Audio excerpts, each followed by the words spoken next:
इस तरह से चीन के साथ भारत की कशीदगी बढ़ती जा रही है, हम क्या मकबूजा जम्मू और कश्मीर को आज़ाद करवा सकते हैं? अच्छा, हमारे लिए सिचुएशन ये है कि देखिए, पॉलिटिकली तो आज़ाद कश्मीर में जो 5 अगस्त के बाद सिचुएशन हुई है ना, वो तब्दील होकर रह गई है मकबूजा कश्मीर में। अब जो हमारा मसला ये है कि हमने क्या करना है वहां पे। हम सफारती तौर पर बुरी तरह नाकाम हो चुके हैं मेरे हिसाब से, और मुझे कोई उम्मीद खास नजर नहीं आती। ठीक है। तो वक्त आ गया है कि दोबारा एक और एक्शन हो जाए। और मैं बात सीरियसली कह रहा हूँ, मजाक के तौर पे नहीं कह रहा, क्योंकि अब वक्त आ गया। अगर कश्मीर को आपने वाकई उनका हक दिलाना है तो अब इसके अलावा और कोई चारा नहीं है।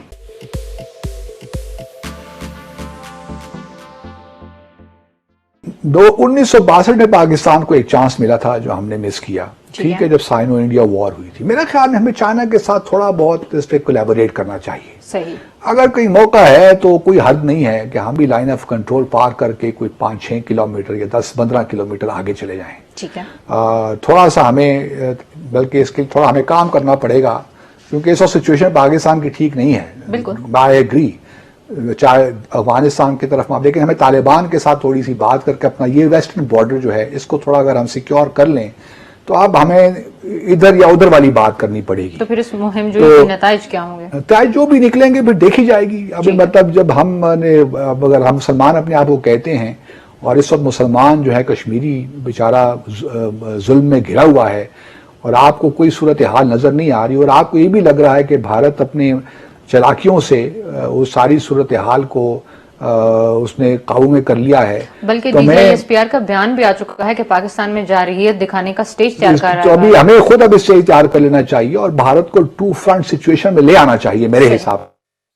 थोड़ा बहुत हमें इस पे कुछ सोच विचार करने के बाद और चाइना के साथ कंसल्ट करने के बाद एक 2 फ्रंट सिचुएशन भारत के लिए क्रिएट करनी चाहिए मेरे हिसाब से। अगर हम वाकई चाहते हैं कि कश्मीर को आज़ादी मिले, उनका हक खुद इरादियत मिले।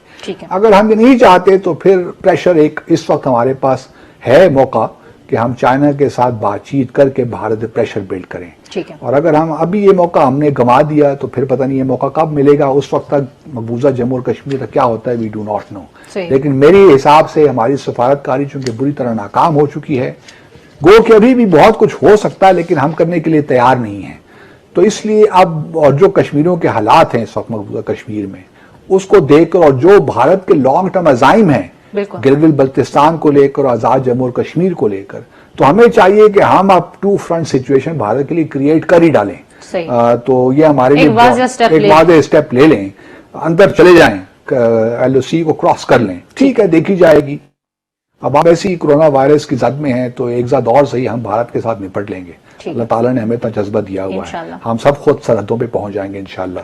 तो ये कौम मरने के लिए, शहीद होने के लिए तैयार है अगर हुकूमत थोड़ा सा दम दिखाए और कोलैबोरेशन के साथ। मैं ये कह रहा हूँ कि not unilaterally but in consultation with China, कि चाइना के क्या अज़ाइम है।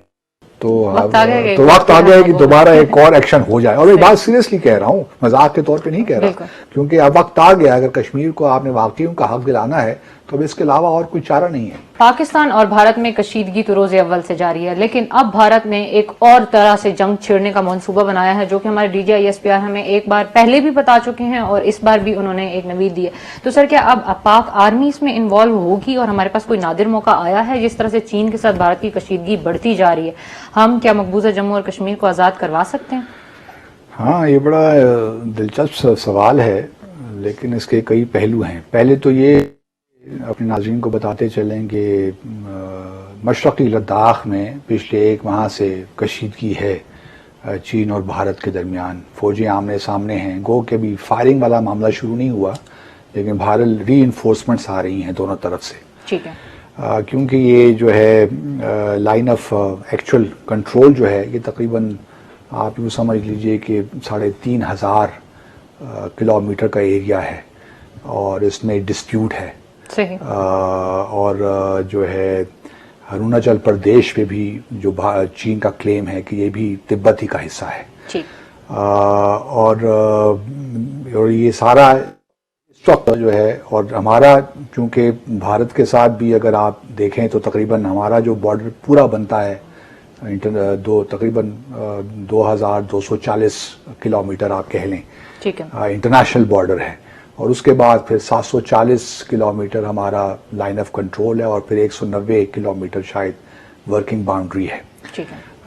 अच्छा, उसमें जो चाइना और भारत का जो इस वक्त मामला है, हमने 2017 में भी देखा, डोकलम में जो ट्राई जंक्शन था जिसको चिकन नेक भी कहते थे, भूटान, चीन और भारत, उस जमाने में तकरीबन 70 से ज़्यादा दिनों की एक कशीदगी हुई थी, उसमें तो बाकायदा फायरिंग भी हुई थी। सही।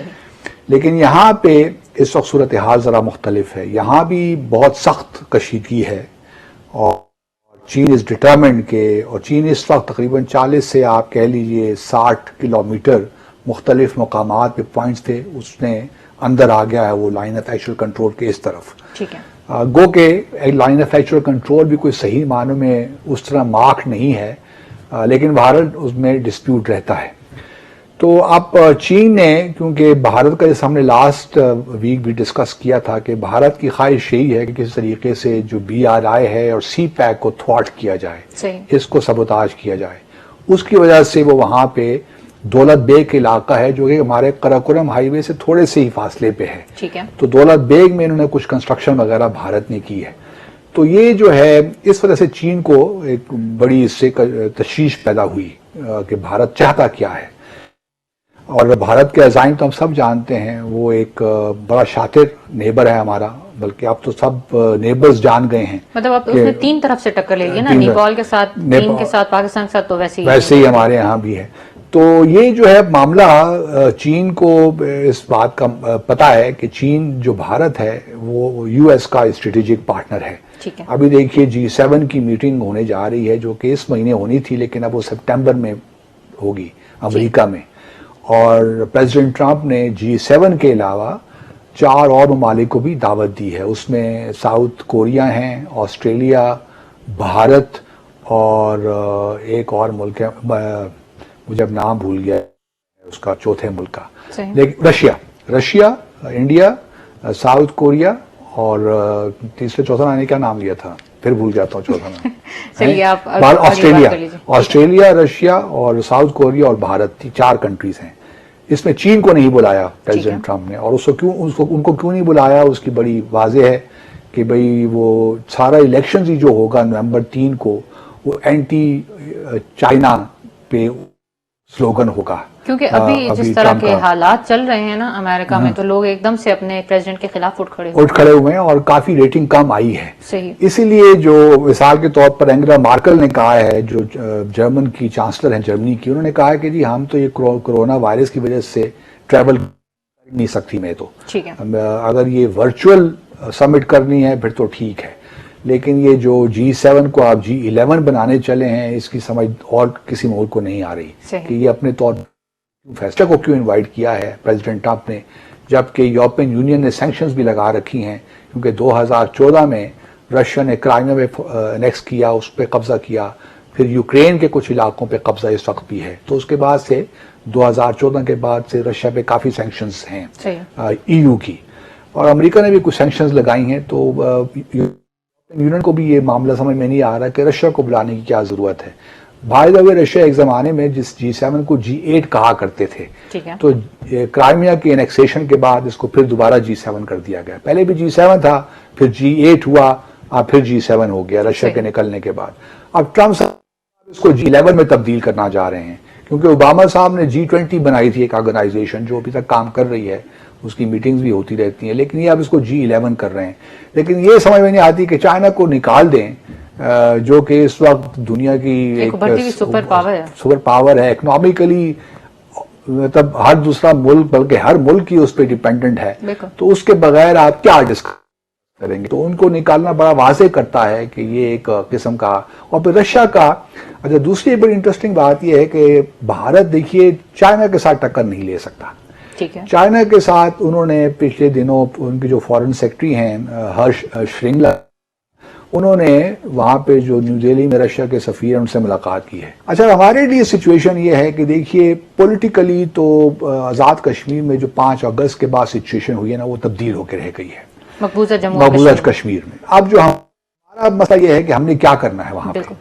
हम सफारती तौर पर बुरी तरह नाकाम हो चुके हैं मेरे हिसाब से, और मुझे कोई उम्मीद खास नजर नहीं आती। अब ले दे के एक ही तरीका है, बल्कि 2-3 तरीके रह गए। एक तो रेजिस्टेंस अंदर से हो रही है, हमें मालूम है, बिल्कुल हो रही है। पिछले हफ्ते हमने देखा कि कश्मीरी शहीद हो गए, जी।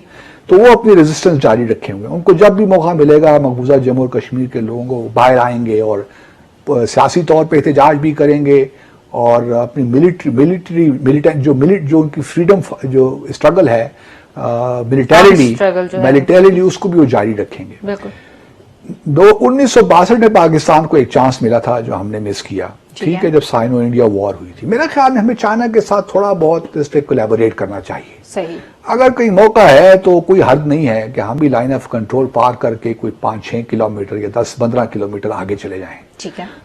थोड़ा सा हमें बल्कि इसके थोड़ा हमें काम करना पड़ेगा, क्योंकि ऐसा सिचुएशन पाकिस्तान की ठीक नहीं है। बिल्कुल। आई एग्री, चाहे अफगानिस्तान की तरफ, लेकिन हमें तालिबान के साथ थोड़ी सी बात करके अपना ये वेस्टर्न बॉर्डर जो है इसको थोड़ा अगर हम सिक्योर कर लें तो अब हमें इधर या उधर वाली बात करनी पड़ेगी। फ्रेंड्स, तो ये था आज का वीडियो। जय हिंद, जय भारत।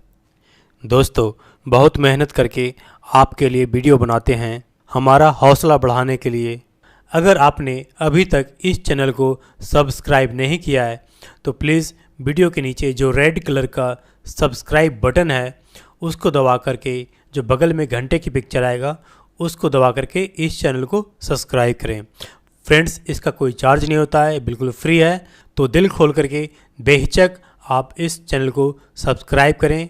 साथ ही साथ इस बात का ध्यान रखें कि जब आप सब्सक्राइब बटन पे क्लिक करते हैं तो वो जो रेड है वो ग्रे कलर का हो जाता है, यानी ग्रे है तो आपने सब्सक्राइब कर लिया है। Thank you for watching. जय हिंद, जय भारत।